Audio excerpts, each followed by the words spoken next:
Doctor ইউনূসের একের পর এক পদক্ষেপে ক্রমাগত দিশেহারা হয়ে পড়ছে মোদি। বাংলাদেশের ওপর ছড়ি ঘোরানোর প্রচেষ্টার বিপরীতে এক একটা মাস্টার স্ট্রোক নোবেলজয়ীর, আর তাতেই যেন কুপোকাত দিল্লির ঘুম হারাম। কারণ বাংলাদেশ দক্ষিণ এশিয়ায় জানান দিচ্ছে যে বাংলাদেশ কি অতি দ্রুতই দক্ষিণ এশিয়ার প্রভাবশালী রাষ্ট্র হবে বাংলাদেশ। কেন চীন, পাকিস্তান, বাংলাদেশের হামলার ভয়ে কাঁপছে ভারত? কারণ একটাই, ভারতের প্রধানমন্ত্রী নরেন্দ্র মোদী যতই নিজেকে বিশ্বগুরু ভাবুক না কেন, সত্যি হলো তিনি এখন কাঁপছেন। দ্বিমুখী হুমকি এখন বাস্তবতা। ইসলামাবাদ সামরিক সরঞ্জাম পায় বেইজিং এর কাছ থেকে, যে কারণে দুই পক্ষই ভারতের বিপক্ষে যুদ্ধের প্রস্তুতি নিতে পারে। উপেন্দ্র দ্বিবেদী বলেন, পাকিস্তান আর চীনের সম্পর্ক বেশ গভীর, যা ভারতের জন্য সংকটের কারণ। দুই দেশের সেনাদের মধ্যে সংঘাত ও গোলাগুলির ঘটনা উঠে আসছে। কাশ্মীর নিয়ে যুদ্ধের হুঁশিয়ারি এসেছে প্রভাবশালী পাকিস্তানের সেনাপ্রধানের কাছ থেকে। যুদ্ধের জন্য সম্পূর্ণ প্রস্তুত সশস্ত্র বাহিনী। ভারত পাকিস্তানের চরম উত্তেজনার মাঝে এবার ভয়াবহ বোমা হামলার ঘটনার শিকার হয়েছে পাকিস্তানের বেলুচিস্তান। এতে নিহত হয়েছেন অন্তত 7 সেনা সদস্য। তবে এবার সামনে এসেছে চাঞ্চল্যকর তথ্য। হামলাটি সাজানো ছিল বলে দাবি করেছেন স্বয়ং এক ভারতীয় সেনা কর্মকর্তা। এবার পাকিস্তান কি ঘোষণা দিছে, ভারতের অংশে থাকা যে কাশ্মীর, সেই কাশ্মীরও ভারতের অংশ বলে মন্তব্য করে বসেছেন পাকিস্তানের সেনাপ্রধান জেনারেল অসীম মুনির। আসসালামু আলাইকুম দর্শক, নতুন একটা নিউজে আপনাকে স্বাগতম। প্রিয় দর্শক, ভারতের বিরুদ্ধে ফের অ্যাকশনে বাংলাদেশ। সীমান্তে বাদ দিচ্ছে বাংলাদেশ। ডক্টর ইউনূসের মাস্টার স্ট্রোকে ভারতের ঘুম হারাম। ভারত জুড়ে তোলপাড়, দিশেহারা পশ্চিম বাংলার মিডিয়া। এদিকে কাশ্মীরে চলমান উত্তেজনার মধ্যেই পাকিস্তানের সেনাবাহিনীর গাড়িতে হামলা, 7 সেনা নিহত। পাকিস্তানের বেলুচিস্তানে নতুন অস্থিরতা। যুদ্ধের জন্য সম্পূর্ণ প্রস্তুত পাকিস্তান। ভারতকে কঠিন হুঁশিয়ারি, পুরা কাশ্মীর দখলের ঘোষণা। এবার ভারত পাকিস্তান যুদ্ধের চূড়ান্ত প্রস্তুতি শেষ। যে কোনো সময় বেজে উঠবে যুদ্ধের দামামা। ভারতের বিরুদ্ধে বাংলাদেশের নতুন অ্যাকশন। ডক্টর ইউনূসের মাস্টার স্ট্রোকে ভারতের ঘুম হারাম। পাকিস্তানের সেনাবাহিনীর গাড়িতে হামলা, ভারত পাকিস্তান যুদ্ধের চূড়ান্ত প্রস্তুতি এবং যে কোনো সময় যুদ্ধ বেঁধে যাবার ঘটনা ও প্রেক্ষাপট নিয়ে করা আমাদের আজকের ভিডিওটি অত্যন্ত গুরুত্বপূর্ণ। ভিডিওটি শুরু থেকে শেষ পর্যন্ত ধৈর্য সহকারে দেখে একটি লাইক দিয়ে সবাইকে শেয়ার করে দিন। আমাদের চ্যানেলে নতুন হলে চ্যানেলটি সাবস্ক্রাইব করে পাশে থাকা বেল আইকনে ক্লিক করে রাখুন। আমাদের ভিডিওটি আপনি বাংলাদেশের কোন জেলায় বসে দেখছেন বা শুনছেন সেটি অবশ্যই কমেন্ট বক্সে কমেন্ট করে জানিয়ে দিতে ভুলবেন না। ডক্টর ইউনূসের একের পর এক পদক্ষেপে ক্রমাগত দিশেহারা হয়ে পড়ছে মোদি। বাংলাদেশের ওপর ছড়ি ঘোরানোর প্রচেষ্টার বিপরীতে এক একটা মাস্টার স্ট্রোক নোবেলজয়ীর, আর তাতেই যেন কুপোকাত দিল্লি। দীর্ঘদিনের নতজানু থেকে ঘুরে দাঁড়িয়ে এখন ভারতের চোখে চোখ রাখছে বাংলাদেশ। তারই যেন জ্বলন্ত উদাহরণ মুহুরী নদীতে বাংলাদেশের বাঁধ নির্মাণ। আর এই জবাব দেওয়ার শুরুটাও ভারতই করেছিল। গত বছরের আগস্টে বিনা নোটিসে ত্রিপুরা নিজের জমানো পানি ছেড়ে বাংলাদেশের বৃহত্তর নোয়াখালী ও কুমিল্লা অঞ্চলের শত কোটি টাকার ক্ষতি করেছিল। আকস্মিক বন্যায় ভাসিয়েছিল লাখ লাখ মানুষকে। অথচ এখন বাংলাদেশ নিজের সুরক্ষার অধিকার প্রয়োগ যেই না মুহুরী নদীর বেসিনে দিতে যাচ্ছে, তাতেই কর্তৃত্ববাদী মোদী ও তার একান্ত অনুগত ত্রিপুরা সরকার বৃথা আস্ফালনে আকাশ বাতাস কাঁপাচ্ছে। এ যেন বিচার মানি তালগাছামার। এদিকে ভারত চাইলেই নদীতে বাঁধ দিয়ে বাংলাদেশকে ভাসাতে পারবে, আর বাংলাদেশ লক্ষ্মী মেয়েটির মতো কিছুই বলতে পারবে না। কিন্তু সেদিন ফুরিয়েছে। এখন বাংলাদেশ নিজের অধিকারের কথা বলতে পারে।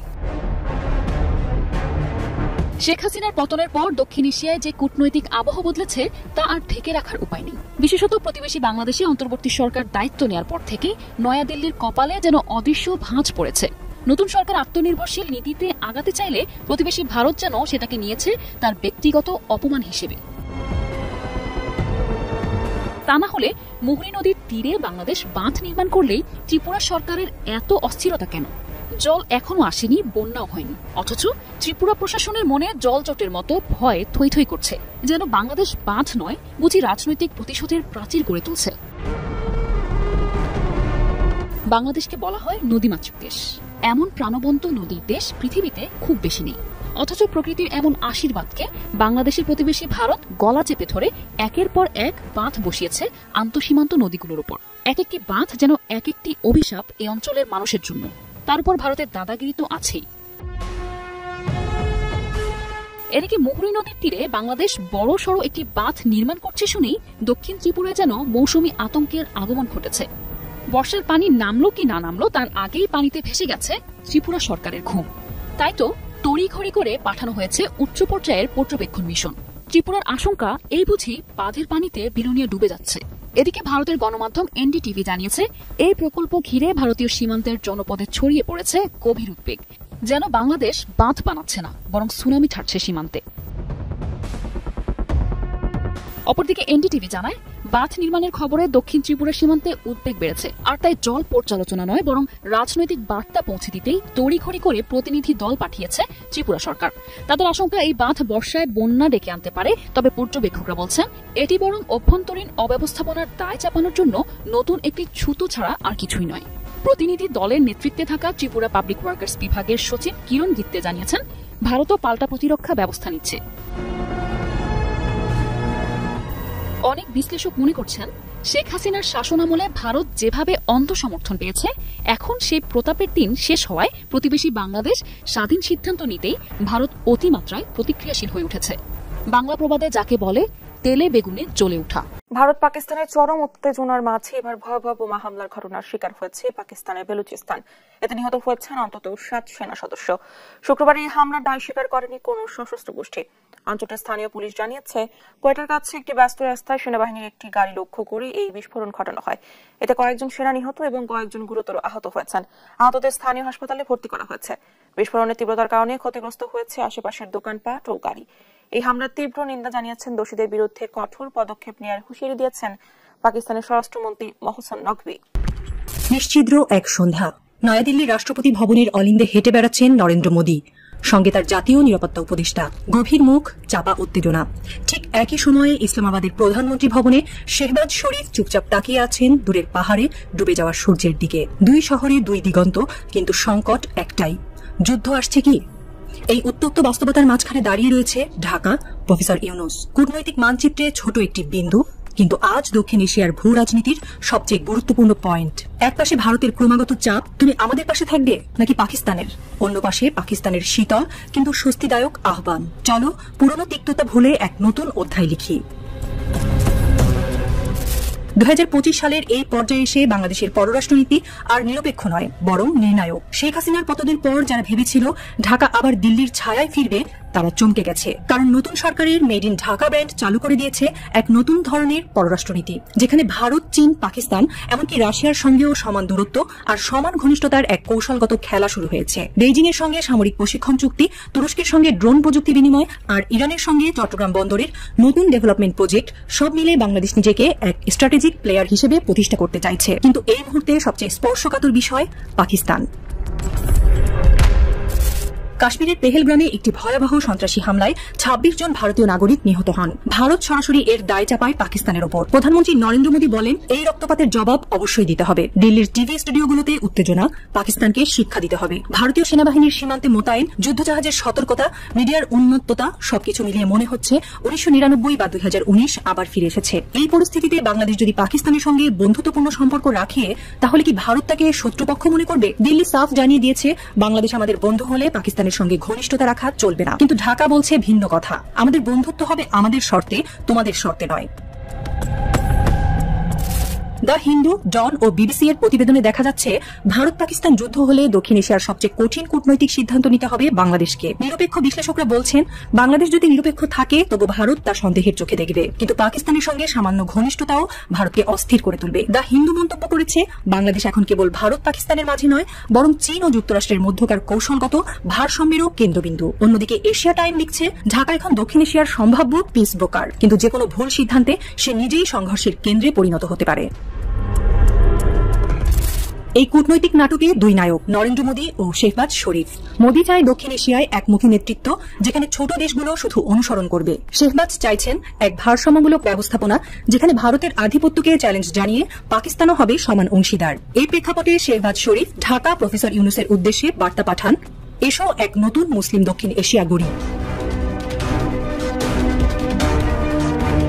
দ্বিমুখী হুমকি এখন বাস্তবতা। নির্দিষ্ট একটি দেশ সন্ত্রাসী কর্মকাণ্ডের মধ্যমণি। ভারতের প্রতিবেশী দেশের সঙ্গে অতিরিক্ত সখ্যতা মানে হুমকি। প্রতিবেশী দেশকে সন্ত্রাসবাদের জন্য ভারতের বিরুদ্ধে ব্যবহার করা হতে পারে। এভাবেই প্রতিবেশী দেশ পাকিস্তান নিয়ে আবারও উদ্বেগ প্রকাশ করেছেন ভারতের সেনাপ্রধান উপেন্দ্র দ্বিবেদী। এছাড়াও শঙ্কা প্রকাশ করে তিনি বলেছেন, পাকিস্তান ও চীনের মধ্যে যোগ সাজশ হচ্ছে। এই দুই দেশের দিক থেকে ভারতের বিরুদ্ধে যুদ্ধের আশঙ্কাও উড়িয়ে দেওয়া যাচ্ছে না।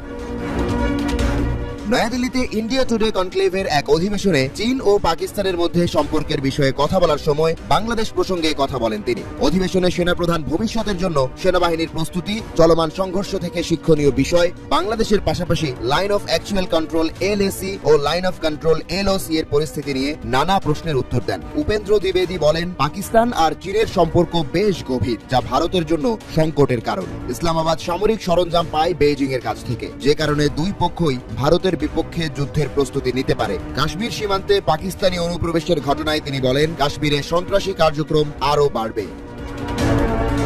চীন পাকিস্তান সখ্যতা নিয়ে তিনি বলেন, এই দুই দেশের যোগ সাজশ আছে ভার্চুয়ালি, যা শতভাগ নিশ্চিত হয়ে বলা যায়। দুই ফ্রন্ট থেকেই ভারতের জন্য হুমকি আছে। প্রতিবেশী দেশগুলোর মধ্যে সহযোগিতা ও সমন্বয়ের ইস্যুতে উপেন্দ্র দ্বিবেদী বলেন, যুদ্ধে জড়ানো এই অঞ্চলের কোনো দেশের জন্য ভালো হবে না।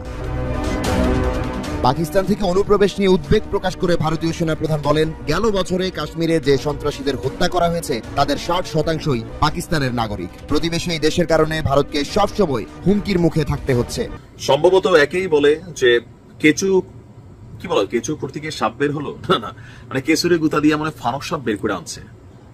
পাকিস্তানের আজকের যে বক্তব্য আপনারা যদি দেখেন, মানে বেশ কয়েকটা বক্তব্য আসছে এর মাঝখানে, যে কাশ্মীর ইস্যুতে 1947 থেকে এই জম্মু কাশ্মীর এবং পাকিস্তান শাসিত কাশ্মীর যে দুইটা অংশ নিয়ে একটা কন্টিনিউ বিবাদ চলমান, এর জের ধরে নানান সময় নানান ঘটনা দুই দেশেই ঘটে। তো গত পরশুদিন যে সন্ত্রাসী হামলা ঘটেছে, এই ঘটনার পর ভারতের বিভিন্ন অ্যাক্টিভিটিস, বক্তব্যের পাল্টা অ্যাক্টিভিটিস পাকিস্তান দেখেছে। এর মাঝখানে আজকে বেলুচিস্তানের ঘটনা, সকল কিছুর পরে যখন ভারতের প্রতিরক্ষা মন্ত্রী এবং বিজেপির বেশ কয়েকজন মন্ত্রী আপনার কাশ্মীরকে দখলের পরিকল্পনা করছে বা এখানে অনেক কিছু বক্তব্য দিচ্ছে, পাকিস্তান বলছে যে ফলস ফ্ল্যাগ নিয়ে তারা খেলছে এবং কি এই ঘটনা তাদেরই সাজানো একটা পরিকল্পনা। কিন্তু যখন ভারতের সরকার বলছে না, they will go for action, একটা অ্যাকশনে যাবে, এবার পাকিস্তান কি ঘোষণা দিছে, ভারতের অংশে থাকা যেই কাশ্মীর, সেই কাশ্মীরও ভারতের অংশ বলে মন্তব্য করে বসেছেন পাকিস্তানের সেনাপ্রধান জেনারেল অসীম মুনির।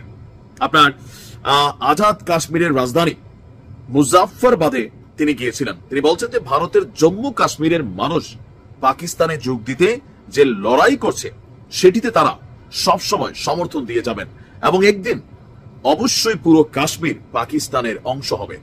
তার বক্তব্য, কোনো সন্দেহ নেই, কাশ্মীরের মানুষের ইচ্ছা এবং লক্ষ্য অনুযায়ী এই কাশ্মীর একদিন স্বাধীন এবং পাকিস্তানের অংশ হবে।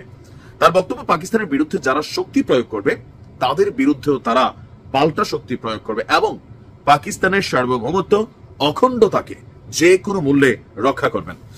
আর আজাদ কাশ্মীরের মুজাফফরবাদে কাশ্মীর আন্দোলনে শহীদদের বেদিতে পুষ্পস্তবক তিনি অর্পণ করেছিলেন। অপরদিকে আপনার ভারতের যিনি সেনাপ্রধান আছেন, তিনি আবার সম্ভবত আজকে এই পেহেলবাগ যে এরিয়া, সেটা সফরে গিয়েছেন, সেখানে থাকা পরিস্থিতি সম্পর্কে পর্যালোচনা। আবার এখানে কয়েকজন মানুষ এই পর্যটকদেরকে বাঁচানোর জন্য তারাও জীবন দিয়েছেন, কারণ এখানে কোনো সেনা ছাউনি ছিল না, এটা নিয়েও তর্ক বিতর্ক আছে। স্থানীয় লোকজন যারা পর্যটকদের বাঁচাতে গিয়া শহীদ হয়েছেন, এর মধ্যে কয়েকজন মুসলিমও আছেন, তো তাদের পরিবারের সাথেও সাক্ষাৎ করবেন, আরো কিছু অ্যাক্টিভিটিস আছে। আর পাকিস্তানের বক্তব্য যে পাকিস্তান এই মুহূর্তে বিষয়টা নিয়ে যুদ্ধে যেতে চায় না, তবে ভারত যদি কোনো অনাকাঙ্ক্ষিত যুদ্ধ চাপিয়ে দিতে চায়, সেক্ষেত্রে পাকিস্তান এক কদমও পিছু পা হবে না। পাকিস্তানের বক্তব্য, পরিকল্পিতভাবে পাকিস্তানকে কালার করার জন্য অথবা দোষী অথবা সন্ত্রাসী গোষ্ঠী হিসেবে সাব্যস্ত করার জন্য ভারতের বিভিন্ন বক্তব্য আসছে, যদিও এগুলোর সপক্ষে তারা কোনো যুক্তি প্রমাণ দিতে পারেনি। যে গোষ্ঠীটার কথা বলা হয়েছে দ্য রেজিস্ট্যান্ট ফ্রন্ট, এটা বেসিক্যালি জম্মু কাশ্মীরের যে ভারতের অংশ, সেইখানে এস্টাবলিশড একটা দল যারা 2019 থেকে বিভিন্ন ঘটনা ঘটিয়েছে। ভারতের দাবি তাদের অর্থায়ন, ম্যানেজমেন্ট, পরিকল্পনা সবকিছুতে পাকিস্তান কানেক্টেড, বাট পাকিস্তানের বক্তব্য এই সকল গোষ্ঠীর সাথে তাদের কোনো কানেক্ট নাই। এখানে যারা ঘটনা ঘটিয়েছে তারা ভারত সরকারের হাতে বিভিন্ন সময় নির্যাতিত হয়েছে।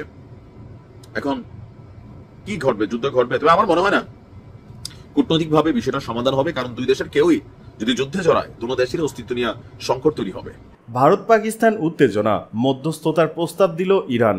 ভারত শাসিত কাশ্মীরের পাহেলগাঁয়ে অস্ত্রধারী হামলার পর ভারত ও পাকিস্তানের মধ্যে উত্তেজনা বাড়ছে। ঠিক এমন সময় মধ্যস্থতার প্রস্তাব দিল ইরান। দেশটি বলছে দুই প্রতিবেশীর মধ্যে শান্তি প্রতিষ্ঠায় তারা সেতু বন্ধন হিসেবে কাজ করতে প্রস্তুত। ইরানের পররাষ্ট্রমন্ত্রী সৈয়দ আব্বাস আরাঘচি এক টুইট বার্তায় জানান, ভারত ও পাকিস্তান ইরানের ভ্রাতৃপ্রতিম প্রতিবেশী। তিনি বলেন, এই সংকটময় সময়ে আমরা দুই দেশের মধ্যে বোঝাপড়ার পথ তৈরি করতে প্রস্তুত আছি। সম্প্রতি জম্মু ও কাশ্মীরের পহেলগাঁয়ে এক হামলায় অন্তত 26 জন নিহত হন। নিহতদের বেশিরভাগই ছিলেন পর্যটক। হামলার দায় স্বীকার করেছে দ্য রেজিস্ট্যান্ট ফ্রন্ট, যা লস্করে তৈয়বার ছায়া সংগঠন বলে ধারণা করা হচ্ছে। এই হামলার পর ভারত কড়া প্রতিক্রিয়া জানিয়ে পাকিস্তানের সঙ্গে কূটনৈতিক ও বাণিজ্যিক সম্পর্কে একাধিক পদক্ষেপ নিয়েছে। ইন্দাস পানি চুক্তি স্থগিত করা হয়েছে, সীমান্ত বন্ধ করা হয়েছে, ভিসা দেওয়া বন্ধ সহ সীমান্তে বাণিজ্য কার্যক্রম থেমে গেছে। পাকিস্তানও পাল্টা পদক্ষেপ নিয়েছে। ওয়াঘা সীমান্ত বন্ধ, ভারতীয়দের জন্য সার্কভুক্ত ভিসা বন্ধ, বাণিজ্য চুক্তি স্থগিত এবং আকাশপথে ভারতের বিমানের চলাচল বন্ধ করে দিয়েছে ইসলামাবাদ। এদিকে জাতিসংঘ মহাসচিব অ্যান্টনিও গুতেরেস দুই দেশের এই পরিস্থিতিতে গভীর উদ্বেগ প্রকাশ করেছেন। তিনি শান্তির আহ্বান জানিয়ে বলেন, উভয় দেশ যেন ধৈর্য ধরে এবং উত্তেজনা বাড়ানো থেকে বিরত থাকে। এমন অবস্থায় ইরানের প্রস্তাব বিশ্ব কূটনৈতিক পরিসরে নতুন আলোচনার সূচনা করতে পারে বলে মনে করছেন বিশ্লেষকরা।